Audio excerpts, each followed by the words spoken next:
ഏഷ്യയിലെ ഏറ്റവും മികച്ച രാജ്യമായി സിംഗപ്പൂർ അറിയപ്പെടാൻ കാരണം വിശ്വസിക്കാൻ കൊള്ളാവുന്ന ഒരു നീതിന്യായ വ്യവസ്ഥിതി അവിടെ ഉള്ളതുകൊണ്ടും സാമ്പത്തികമായി പിന്നോക്കം നിൽക്കുന്നവർക്ക് കൂടുതൽ ആനുകൂല്യങ്ങൾ നൽകുന്നതും കൊണ്ടാണ്.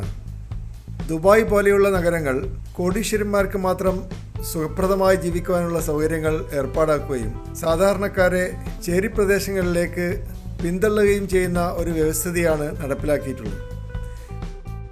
എന്നാൽ സിംഗപ്പൂരിൽ സാധാരണക്കാർക്കും മികച്ച താമസ സൗകര്യം ലഭ്യമാണെന്ന് ഉറപ്പുവരുത്തുവാൻ ഗവൺമെൻറ്റിന് സാധിച്ചിട്ടുണ്ട്.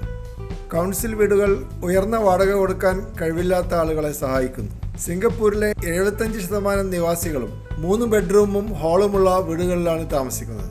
ഗവൺമെൻറ്റിൻ്റെ ധനസഹായമാണ് ഇത്തരത്തിലുള്ള ഹൗസിംഗ് കോളനികൾ ഉണ്ടാക്കുവാനുള്ള കാരണം. എന്നാൽ ദുബായ്, ഖത്തർ പോലെയുള്ള ഏഷ്യൻ നഗരങ്ങൾ സാധാരണക്കാരെ ചേരി പ്രദേശങ്ങളിൽ താമസിപ്പിച്ച് അവരുടെ അധ്വാനം ചൂഷണം ചെയ്തിട്ടാണ് സാമ്പത്തിക മേഖല വളർത്തുന്നത്. ഇങ്ങനെ വരുമ്പോൾ കൂടുതൽ കഴിവുള്ള ആളുകൾ ദുബായിൽ ജീവിക്കുന്നതിനേക്കാൾ സിംഗപ്പൂരിൽ ജീവിക്കുവാൻ താല്പര്യം കാണിക്കുന്നു. അങ്ങനെയാണ് സിംഗപ്പൂരിന് കൂടുതൽ വികസനം ഉണ്ടായത്. ഏഷ്യയിൽ ഏറ്റവും മികച്ച ജുഡീഷ്യറിയുള്ള രാജ്യമായി സിംഗപ്പൂരും അറിയപ്പെടുന്നു. വിദേശ കമ്പനികൾക്ക് നിയമക്കുരുക്കുകൾ ഉണ്ടാകുമ്പോൾ വിഭാഗീയതയില്ലാതെ വിധി പ്രസ്താവിക്കുന്നത് സിംഗപ്പൂരിലെ കോടതികളുടെ പ്രത്യേകതയാണ്. ധൈര്യമായി നിക്ഷേപിക്കാൻ പറ്റിയ ഒരു രാജ്യമായി സിംഗപ്പൂർ അറിയപ്പെടുന്നത് അതുകൊണ്ടാണ്. സിംഗപ്പൂരിലെ സാമ്പത്തിക വ്യവസ്ഥിതി സ്വതന്ത്രവും പരിഷ്കാരങ്ങൾക്ക് കാതോർക്കാൻ തയ്യാറുള്ളതും ഡൈനാമിക്കുമായ ഒരു സിസ്റ്റം ഉണ്ടാക്കിയെടുത്തിട്ടുണ്ട്. ബിസിനസ് ഫ്രണ്ട്ലിയായ അന്തരീക്ഷവും മികച്ച പരിശീലനമുള്ള തൊഴിലാളികളും താഴ്ന്ന നികുതി നിരക്കുകളും നല്ല ഇൻഫ്രാസ്ട്രക്ചറും കൂടുതൽ വിദേശ നിക്ഷേപകരെ സിംഗപ്പൂരിലേക്ക് ആകർഷിക്കുന്നു. ലോകത്തിലെ ഏറ്റവും കോമ്പറ്റീറ്റീവായ 4ാമത്തെ സാമ്പത്തിക വ്യവസ്ഥിതിയാണ് സിംഗപ്പൂരിലുള്ളത്. തൊഴിലാളികളിൽ 44% വിദേശികളാണ്. സിംഗപ്പൂരിലെ ദരിദ്രർക്ക് ഗവൺമെൻറ് പലതരത്തിലുള്ള സാമ്പത്തിക സഹായങ്ങൾ നൽകുന്നുണ്ട്. സൗജന്യമായ വൈദ്യസഹായവും കുട്ടികളുടെ ട്യൂഷൻ ഫീസ് അടക്കുവാനുള്ള സഹായവും അംഗവൈകല്യമുള്ളവർക്കുള്ള പ്രത്യേക സഹായങ്ങളും വിദ്യാർത്ഥികൾക്ക് ലാപ്ടോപ്പ് വാങ്ങിക്കുവാൻ സബ്സിഡിയും പബ്ലിക് ട്രാൻസ്പോർട്ടിന് വ്യാപകമായ സഹായങ്ങളും ചെയ്തു കൊടുക്കുന്ന ഒരു രാജ്യമായി സിംഗപ്പൂർ അറിയപ്പെടുന്നു. ദ്വീപ് രാഷ്ട്രമായ സിംഗപ്പൂരിൽ ഒരു വലിയ ദ്വീപും 64 ചെറിയ ദ്വീപുകളുമാണ് ഉള്ളത്. വളരെ ഉയർന്ന ജനസാന്ദ്രതയുള്ള ഒരു രാജ്യമാണ് സിംഗപ്പൂർ എങ്കിലും നാം നേരിൽ പോകുമ്പോൾ ധാരാളം പച്ചപ്പും പാർക്കുകളുമുള്ള ഒരു രാജ്യമായിട്ടാണ് അനുഭവപ്പെടുന്നത്.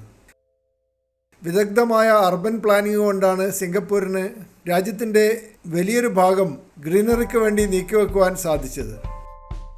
74% ചൈനീസ് വംശജരും 13% മലേഷ്യൻ വംശജരും 10% ഇന്ത്യൻ വംശജരും സിംഗപ്പൂരിൽ താമസിക്കുന്നു. അതിനു പുറമെ ധാരാളം യൂറോപ്യൻസും ഇവിടെയുണ്ട്.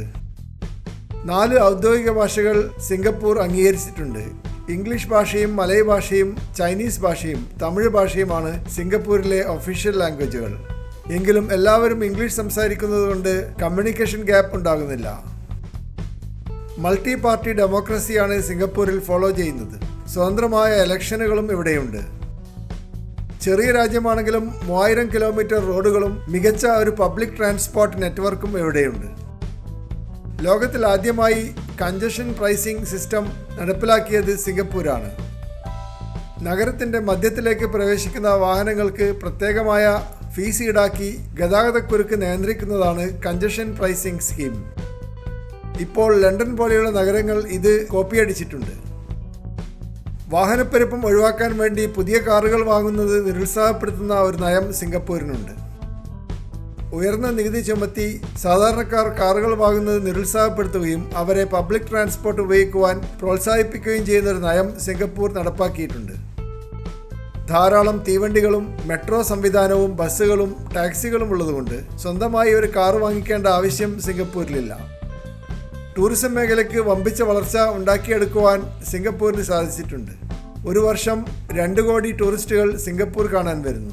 ലോകത്തിൽ ഏറ്റവും സന്ദർശിക്കപ്പെടുന്ന 5ാമത്തെ രാജ്യമായി സിംഗപ്പൂർ അറിയപ്പെടുന്നു. രാജ്യത്തിൻ്റെ വരുമാനത്തിൻ്റെ 10% ടൂറിസത്തിൽ നിന്നാണ് വരുന്നത്.